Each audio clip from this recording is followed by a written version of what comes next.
Dalam nama Bapa dan Putra dan Roh Kudus. Amin. Ya Allah Bapa yang Maha Kasih, dalam diri Yesus Kristus Putramu, Engkau telah menaruh sabda cinta kasih-Mu. Kami mohon, buatlah sabdamu itu berkembang subur dalam diri kami, agar kami semakin menyerupai Putramu dalam cinta kasih yang tulus kepada sesama kami. Dan semoga bacaan yang akan kami dengarkan dan kami renungkan saat ini sungguh memperkaya kami, memperkuat kami untuk dapat menjadi pengikut-Mu yang setia. Dengan pengantaraan Kristus Tuhan kami. Amin.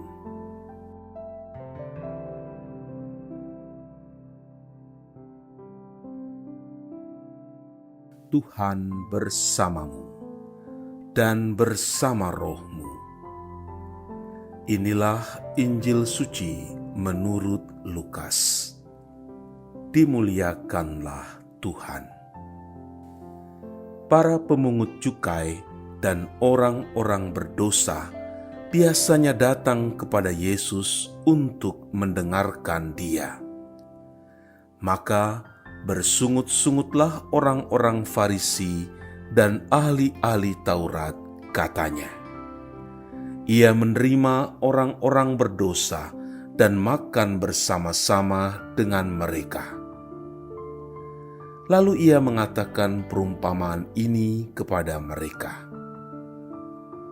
Yesus berkata lagi, ada seorang mempunyai 2 anak laki-laki. Kata yang bungsu kepada ayahnya, "Bapa, berikanlah kepadaku bagian harta milik kita yang menjadi hakku." Lalu ayahnya membagi-bagikan harta kekayaan itu di antara mereka. Beberapa hari kemudian, anak bungsu itu menjual seluruh bagiannya itu, lalu pergi ke negeri yang jauh. Di sana, ia memboroskan harta miliknya itu dengan hidup berfoya-foya. Setelah dihabiskannya semuanya, timbullah bencana kelaparan di dalam negeri itu, dan ia pun mulai melarat. Lalu ia pergi dan bekerja pada seorang majikan di negeri itu. Orang itu menyuruhnya ke ladang untuk menjaga babinya. Lalu ia ingin mengisi perutnya dengan ampas yang menjadi makanan babi itu. Tetapi tidak seorang pun yang memberikannya kepadanya.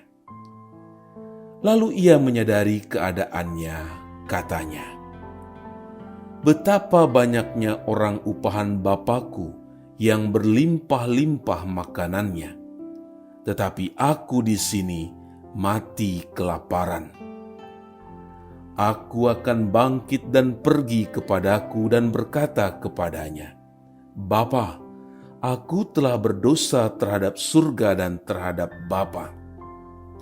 Aku tidak layak lagi disebut anak Bapa.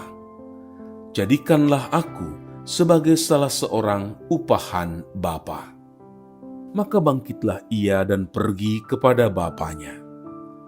Ketika ia masih jauh, ayahnya telah melihatnya, lalu tergeraklah hatinya oleh belas kasihan. Ayahnya itu berlari mendapatkan dia, lalu merangkul dan mencium dia.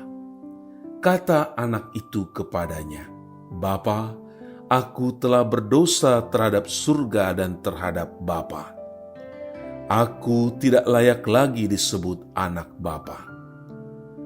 Tetapi ayah itu berkata kepada hamba-hambanya, "Lekaslah bawa kemari jubah yang terbaik, pakaikanlah itu kepadanya, dan kenakanlah cincin pada jarinya, dan sepatu pada kakinya. Dan ambillah anak lembu tambun itu, sembelihlah dia, dan marilah kita makan dan bersuka cita. sebab anakku ini telah mati dan menjadi hidup kembali. Ia telah hilang dan didapat kembali." Maka mulailah mereka bersukaria. Tetapi anaknya yang sulung berada di ladang, dan ketika ia pulang dan dekat ke rumah, ia mendengar bunyi seruling dan nyanyian tari-tarian. Lalu ia memanggil salah seorang hamba dan bertanya kepadanya apa arti semuanya itu. Jawab hamba itu, "Adikmu telah kembali dan ayahmu telah menyembelih anak lembu tambun, karena ia mendapatnya kembali dengan sehat." Maka marahlah anak sulung itu dan ia tidak mau masuk.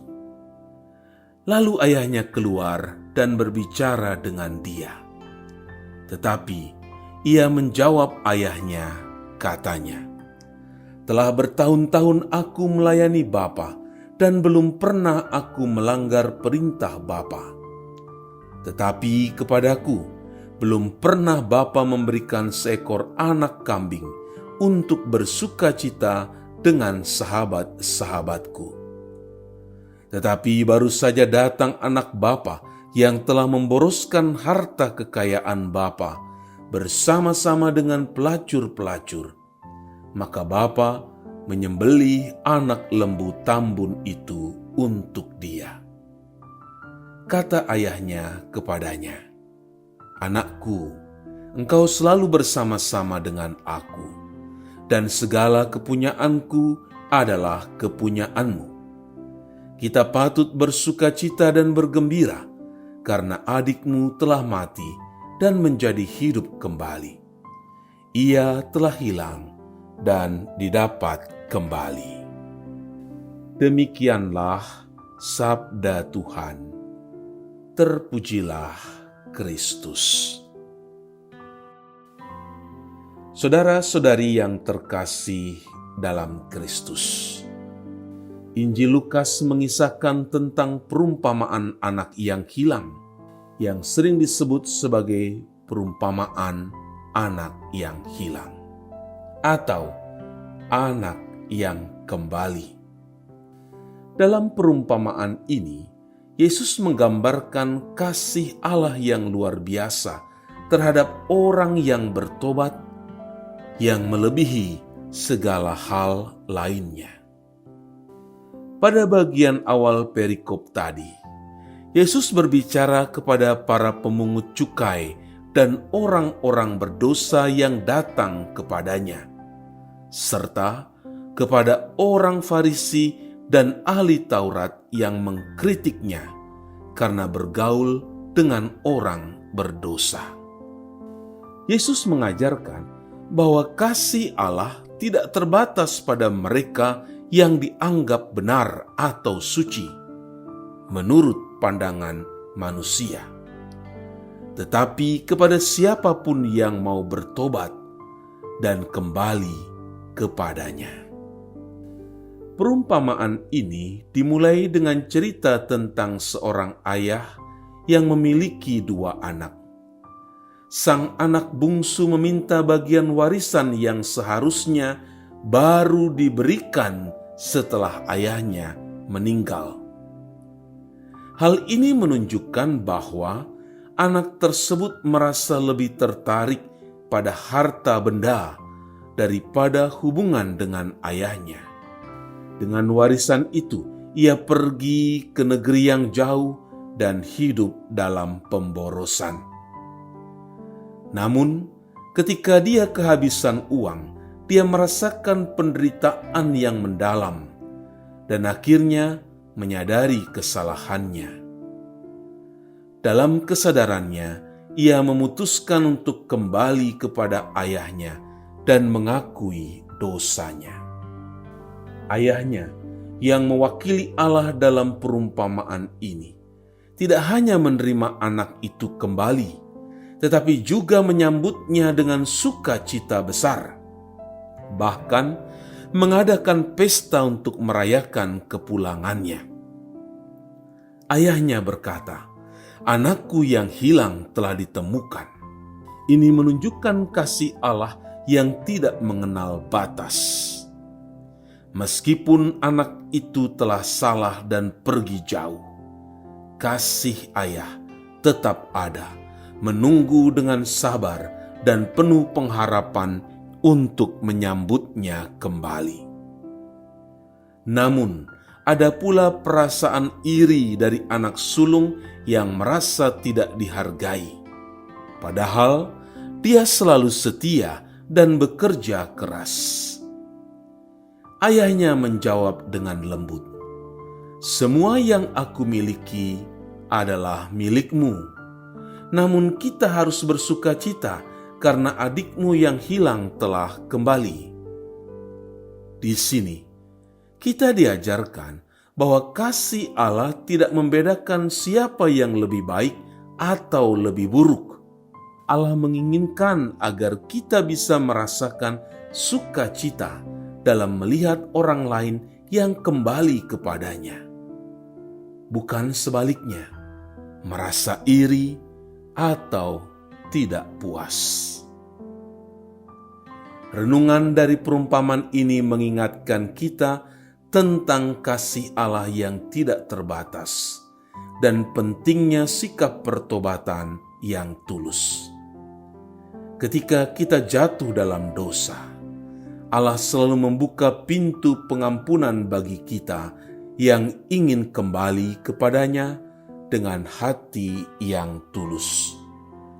Dalam hal ini, kita juga diajarkan untuk tidak merasa iri dengan kasih yang diterima orang lain, tetapi lebih merayakan setiap pertobatan dan kesempatan baru yang diberikan Allah kepada kita.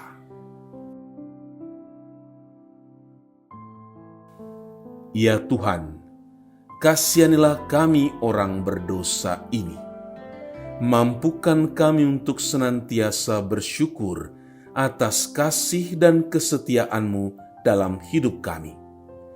Bantulah kami untuk berani membangun sikap tobat yang tulus dan murni, serta perjalanan kami dalam membangun sikap pertobatan.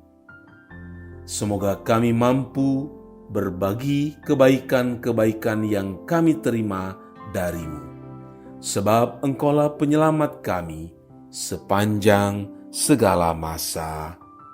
Amin. Tuhan bersamamu dan bersama roh-Mu. Semoga saudara sekalian dilindungi, dibimbing dan diberkati oleh Allah yang Maha Kuasa, Bapa dan Putra dan Roh Kudus. Amin.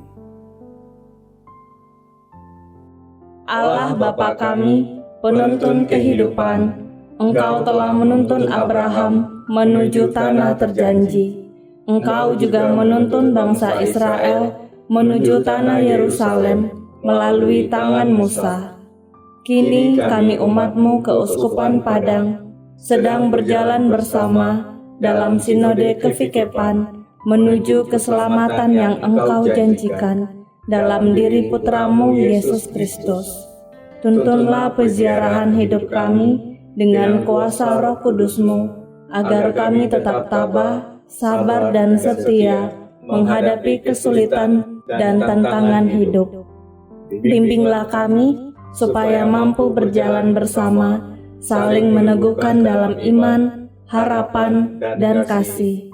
Bunda Maria, doakanlah kami putra-putrimu sepanjang sinode kefikepan ini berlangsung. Ya Bapa, Engkau kami sembah dan muliakan, kini dan sepanjang masa. Amin.